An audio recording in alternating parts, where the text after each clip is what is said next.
there weren't supposed to be those players. It's supposed to be some other players or whatnot. It's like some and one players. So what's crazy to me right now is because like we're having this conversation, right? Like when I talk about OGs of street basketball, I'm talking about the guys that I'm telling you about right now, and you guys are telling me about guys that I don't.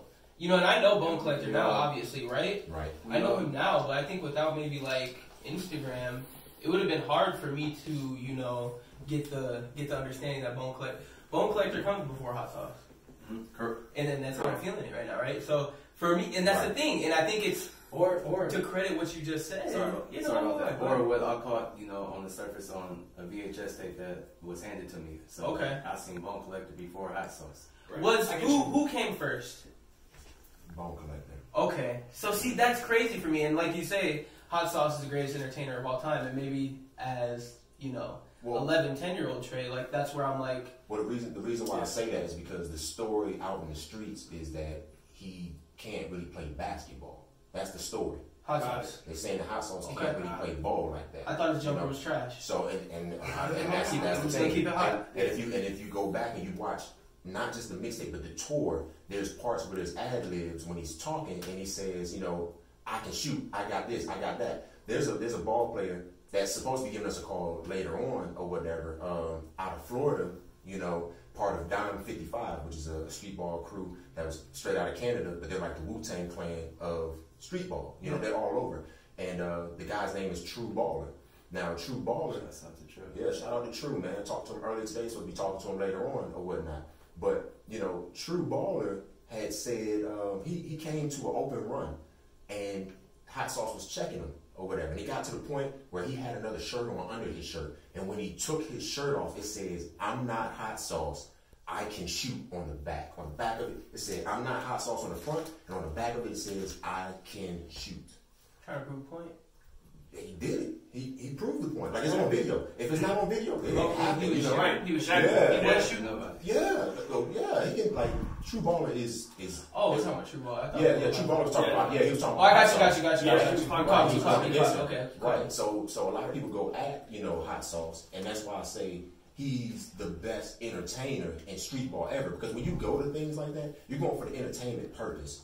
You know, like, it's real. Like, by no means, it's not scripted. It is real. Right. You know, like, some of that stuff you just like, man, that's so unbelievable. But no, it's actually happening. Yeah, I think the reason why people would believe that it's unbelievable is because they watched the Harlem Globetrotters. Now that's literally just about to say that. Scripted, what would you say? Oh my God! I was so close to asking this question, and then he brought it in. God, I was gonna ask. What would you say to the people that call street ball the modern day Globetrotters? You go first, up. I mean, keep it hot. So I mean, okay, so if they call it the modern day Globetrotters, one, it just all depends on, you know, what it is they see. I mean, if they don't believe that it's real, that's fine. You know, that's okay. But they understand it's entertainment purpose. Yeah, right. So if something's entertainment, it's not necessarily fake, but it's not necessarily 100% authentic.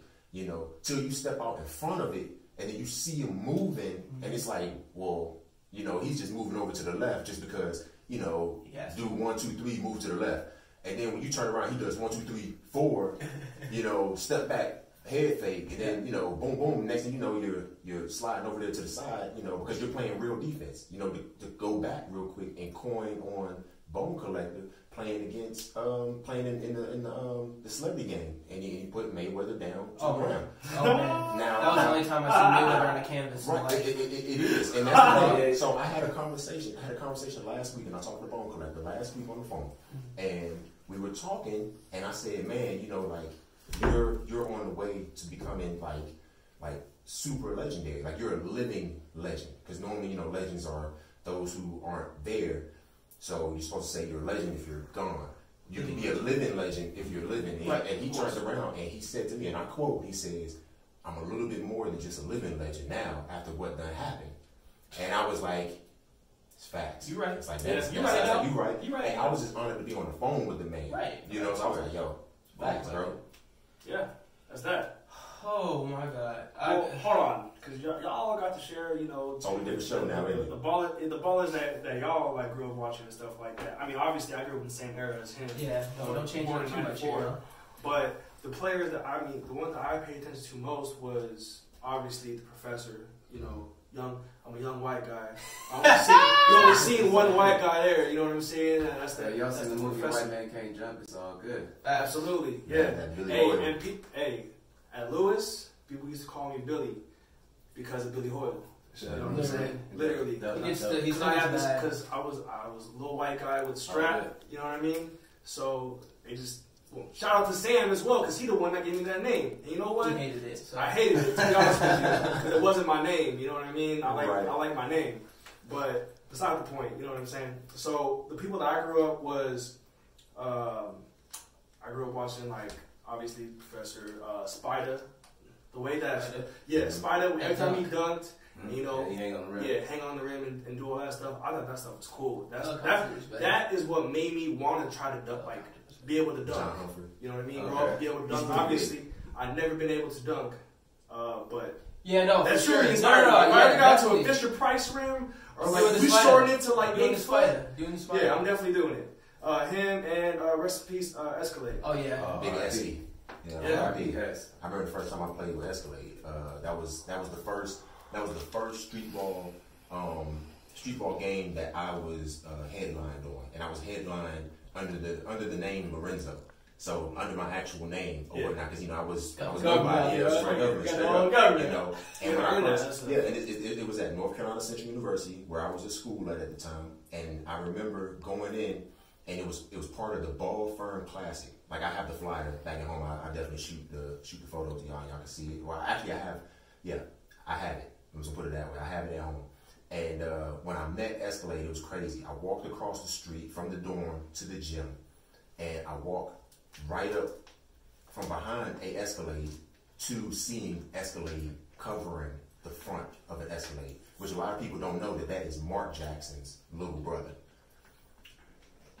Wow. Who? Mark Jackson. Wow. And they look alike. They look alike. Right when he said it, I put their faces together and they look alike. They have the same hairline, everything, dude. Man, Escalade was a really, really large man. He could get off the ground. Was it real? Was it serious? It was serious. Was it serious? Man, he put you in that move. It's like a blender. When he hit that spin move, I think my man was like 3-something, almost. It was like 4-something, man. Like hit you with a spin move, he's like 6. You can't even get to the ball, can you? No, you can't get to the ball. He'll put the ball down, grab it, and he's palming it, and he hits you with the spin move. You just get sucked in, like, and then and then he hit you. Then he turn around, and the guy comes around to come block it, and then he hits you like boom. Throw it to his dime. Throw a dime, and he sit there and look at there's a clip where he throws a dime, and then he looks at the camera and just points at the camera and it's like, yo, legendary, man. That's crazy, man. Every time I played the game, the video game, I picked up Escalade every single time. I ran anything on that game. He was always on my team for sure. Obviously, he's the biggest dude on the game, so I need a center. You know what I mean? But nonetheless, even if I definitely was taking him up all the time. Yeah, because he can do it all. Right. So he can do it with cornrows, man. Main event. Main. Shouts out to and I thought Main, like at the time, for what it was for the M1 show, he was like it seemed like the captain kind of, right? He's definitely a pioneer of the team. Big time. Because he's from New Jersey. Bro, so let alone that, like, that we're talking about this, like, I'm sorry, like, that late night street ball, because it was usually late night for me. I remember I was up too late. I was up too late, first of all. My parents was like, what the hell is you doing awake? And I'm watching street ball, and I'm going to keep watching for the rest of the night. That's exactly what's going to happen. But that needs to come back. Like, that.